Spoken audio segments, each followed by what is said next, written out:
So it's about creating a legacy and building and disrupting the markets so that when people look back and they say retail insurance was transformed in Pakistan, and they associate that with TPL Insurance, and that's what we're looking to build.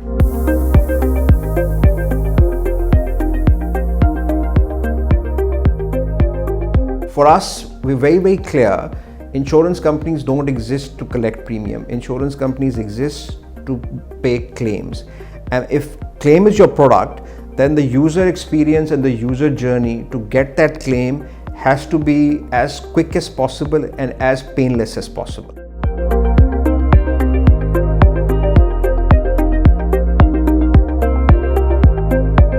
Because you see, what we feel is that when you're in a commoditized business like insurance, as I said, it's a basic commodity. The products don't differentiate themselves. What you do is, and what we have seen other insurance companies like the Chinese companies have done, where they are selling 20,000 policies per second, is you transition the product into an experience. And that's what we are systematically moving the company into. We are not about selling insurance, it's about providing a certain lifestyle.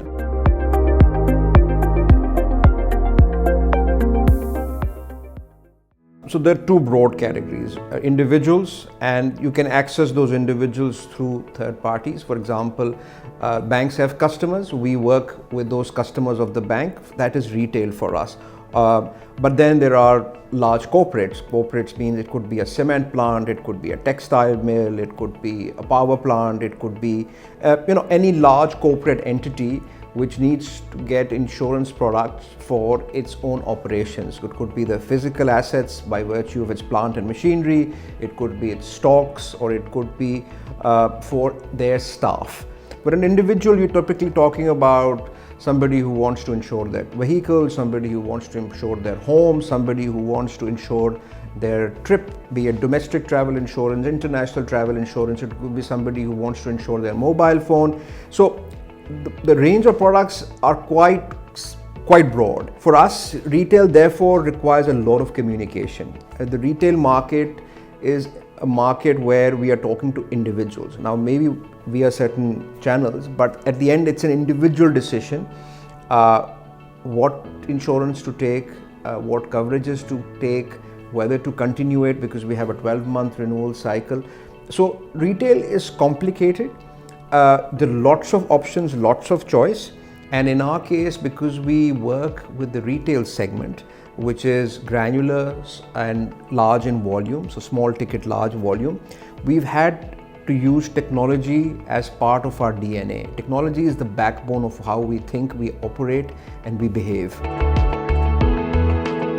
Insurance, if you break it down in a very simple word, is that what you're doing is you're taking small amounts of premium, putting them in a pot, and on the calculations that you've done on an actuarial basis, predicting that the total requirement of an event which requires that pot of money to be used to reinstate an asset will be adequate. Insurance is not just something you think of negatively and you buy because you want to get a financial mitigation. Insurance is actually about giving you a lifestyle choice. You buy an expensive item. Let's take an example. You go buy a brand new TV and it's for, let's say, pick a random number, 200,000, 300,000 rupees, right?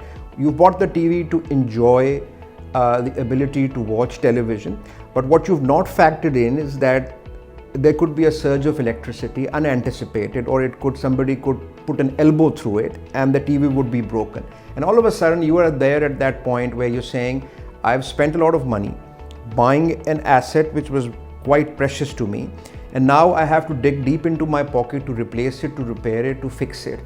Can this not be done by aggregating a lot of these risks by a third party, which is what an insurance company does, taking a premium and based on the probability of those risks being realized, give you coverage so that in case your TV goes on the blink and somebody else's doesn't, we have the ability to pay you to get that TV fixed. And that example can be applied to mobile phone, it can be applied to your residence, it can be applied to your vehicle, and many times over. So that's what I think you have to understand, which people don't understand about insurance. They look at insurance as a necessary evil. So if you are financing your asset, if you go and get a car from a bank and they say that you have to buy insurance as part of the total package, it's considered a non-negotiable, and which is the case. But what they don't realize is that there is a hidden benefit which is not probably understood by most people, that it is protecting the individual, that when that vehicle undergoes an accident or God forbid is stolen and therefore not available, the insurance company will help you replace that asset. And the bank is also providing you that security, that comfort, so that you don't have to worry that in case the asset is no longer there, what do I do? I think what we have to do as an insurance company is what we haven't done very well, and that's some work for us to do as a sector and as an insurance company, is build that trust that we are there in case you have a genuine claim which needs to be paid, and we will pay those claims. We are not there to just take your money and run away with it.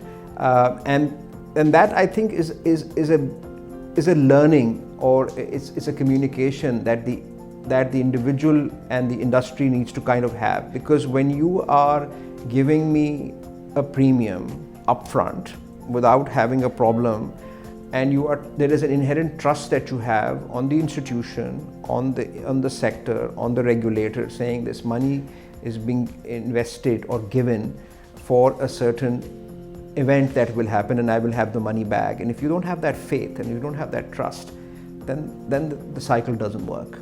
And I think we've done a lot, and to be fair, the regulators really helped by bringing in transparency, by bringing in accountability, by improving communication. So there's a lot of work that's being done, which now is picking up pace because it's easier to communicate. You have so many sources of information, you have so many connections via social media. So I think generally things are improving at a much faster pace than they used to be traditionally. But that said, there is still a lot to be done. जो retail sector की बात है, the man on the street, वहाँ बहुत गुंजाइश है. वहाँ I think there is a huge gap of understanding and to a certain extent availability in a really easy, accessible way. Let's take agri sector for example. Agri sector is about 25-30% of GDP depending on which statistic you look at, and they are effectively our food basket. Agri sector ke andar there are lots of risks which globally, if you look at the African countries, which are geographically or economically in the same kind of framework that we are in, or countries like Bangladesh or Sri Lanka or other countries similar in the region, there you see that insurance has been cascaded down to the ground level, and it provides a certain amount of financial comfort to the small guy, be it for livestock, which is a very source of key earnings from him by virtue of milk that is used for sustenance or for selling, or for that matter the crop that they grow. हमारे यहाँ there's a huge gap.